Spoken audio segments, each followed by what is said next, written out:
को पता होगा मैं पिछले लगभग 2 महीने से कर्ज मुक्त भारत अभियान चला रहा हूं और बहुत सारे लोग, लगभग 45,000 से ज्यादा लोग हमारे साथ इसमें जुड़ चुके हैं जो चाहते हैं कि उनका कर्जा माफ हो, जिनका यह कहना है कि सरकार की गलत नीतियों के कारण उनके ऊपर कर्जा चढ़ा।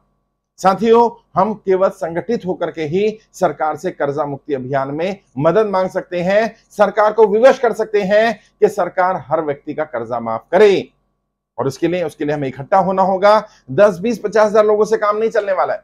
मैंने कहा है कि 1 करोड़ लोग, जिस दिन 1 करोड़ लोग संगठित हो गए और उन्होंने कहा कि हाँ, सरकार की गलत नीतियों के कारण हम कर्जे की दलदल में फंसे हैं, उस दिन यकीन मानिए सरकार को सबका कर्जा माफ करना पड़ेगा। और मैं ये नहीं कह रहा कि कोई राज्य सरकार माफ करे या केंद्र सरकार माफ करे, जिसको माफ करना है माफ करे। यदि सरकार की गलत नीतियों के कारण कोई व्यक्ति कर्जे की दलदल में फंसा तो इस सरकार की जिम्मेदारी बनती है कि उसका कर्जा माफ होना चाहिए।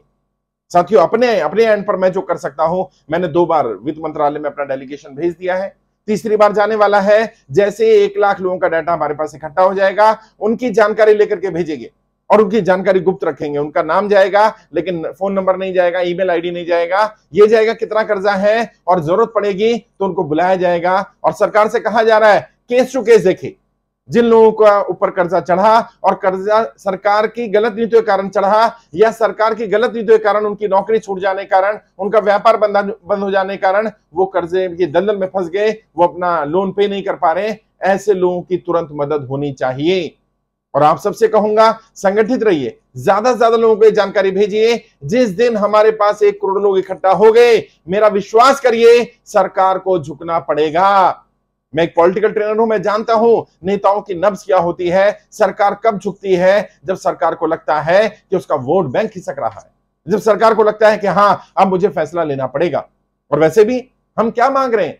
सरकार जब बड़े बड़े उद्योगपतियों का, 100-200 परिवारों का लाखों करोड़ों रुपया माफ कर सकती है, तो क्या गरीब लोगों का, मजदूरों का, किसानों का, छोटे व्यापारियों का, आम लोगों का गाड़ी का loan, home loan, education loan, किसानों का केसीसी का लोन या छोटा मोटा क्रेडिट कार्ड का लोन 10, 20, 50,000, लाख, 2 लाख, 5 लाख, 10 लाख तक का लोन माफ नहीं कर सकती?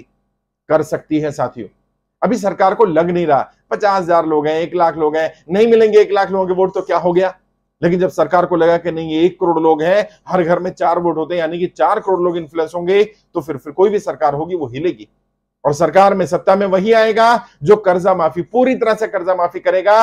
एक बार जनता को पूरी तरह कर्ज मुक्त करना पड़ेगा और दोबारा कर्जे की दलदल में ना फंसे, इसके लिए मैं उन्हें ट्रेन करूंगा, गाइड करूंगा। उन सबको ट्रेनिंग दी जा रही है। लोग कह रहे हैं कि एक बार कर्जे से आप उतार देंगे, वो व्यक्ति दोबारा कर्जे की दलदल में फंस जाएगा। नहीं साथियों, ऐसा नहीं है। लोग मूर्ख नहीं है, लोग बहुत समझदार हैं। एक बार अवसर तो दो, और हो सकता है पहली बार में आपने सबका कर्जा माफ कर दिया, अगली बार 20%, 30% लोग फिर कर्जे की दलदल में फंस जाएं, फिर उनकी मदद करी जाए, उनको गाइड करा जाए, फिर 5% रह जाएंगे। और एक दिन ऐसा होगा, किसी के ऊपर भी बुरा कर्जा नहीं होगा। अच्छा कर्जा हो कोई बुराई नहीं है, वो कर्जा उतरता रहे कोई बुराई नहीं है, लेकिन कर्जे की दलदल से तो निकाला जाए। इसके लिए हमें संगठित होना पड़ेगा, एकजुट होना पड़ेगा। और किसी नेता का विरोध नहीं, किसी सरकार का विरोध नहीं। सरकार से एक जायज मांग कि सरकार अपने स्तर पर स्क्रूटनी कराए, सरकार अपने स्तर पर जानकारी इकट्ठा करे और केस टू केस जिनका लगे कि हां वाकई उनकी मदद करने की जरूरत है, उनके परिवार में कोई कमाई का साधन नहीं रहा है, कोई व्यक्ति कमाने वाला नहीं रहा, या जिसने कर्जा लिया अब उसकी कोई कमाई नहीं रही है, ऐसे लोगों को तुरंत राहत मिलनी चाहिए। और जिन लोगों ने प्राइवेट फाइनेंसर से लोन लिया हो या रिश्तेदारी में लोन लिया हो, उनकी भी जितनी हो सके संभव मदद की जाए। जो ऐप पर अनाप शनाप हायर रेट ऑफ इंटरेस्ट पर लोन दे रहे हैं, जो private financer higher interest rate पर लोन दे रहे हैं, कर्जे की दलदल में फंसाते जा रहे हैं। उन्होंने 10 लाख रुपए लिया और आज 50 लाख रुपए का उनके ऊपर कर्जा हो गया, जबकि वो 20 लाख से ज्यादा पे भी कर चुके हैं। उन्हें कर्जे की दलदल से नहीं निकलने दिया जा रहा है। ऐसे लोगों की जानकारी सरकार के पास होनी चाहिए, वो जानकारी सरकार को दी जा रही है ताकि सरकार मदद कर सके। अब तय होगा कि सरकार वाकई जनता की मदद करना चाहती है कि नहीं चाहती है। और यदि सरकार केवल कॉर्पोरेट की मदद करेगी, केवल उनका साथ देगी, तो सरकार में बैठे लोग तय कर लें कि फिर जनता का वोट चाहिए कि केवल कॉर्पोरेट का वोट चाहिए। ये मान करके चलें कि जनता वोट नहीं करेगी अगर जनता को कर्जे की दलदल से नहीं निकाला। और खासकर से नोटबंदी के बाद, जीएसटी गलत लगाने के बाद, कोरोना के कारण जिन लोगों का व्यापार बंद हुआ, जिन लोगों की नौकरियां छूटी, उनका तो तुरंत कर्जा माफ होना ही चाहिए। साथियों, अगर हम संगठित होंगे जरूर हम मिशन में कामयाब होंगे। मैं आपको वचन देता हूं, जब तक एक भी सांस बाकी रहेगी, मैं आपके कर्जा मुक्ति अभियान के लिए लड़ता रहूंगा। मेरे ऊपर कोई कर्जा नहीं है, मैं अपने कर्जे माफी की बात नहीं कर रहा, लेकिन आप सबका कर्जा माफ कराएंगे, एक एक रुपया माफ कराया जाएगा। ये मेरा वादा है, मेरी पूरी टीम का वादा है। बस आप मेरे हाथ मजबूत करिए, आप मेरा साथ दीजिए। आपका ये भाई, आपका ये बेटा, आपका ये दोस्त जरूर आपके इस मिशन में कामयाब होगा। आपका सपोर्ट, आपका साथ मिलता रहेगा। यहीं पर फॉर्म का लिंक मिल जाएगा। ज्यादा जितने व्हाट्सएप ग्रुप में सब में शेयर करिए फॉर्म का लिंक।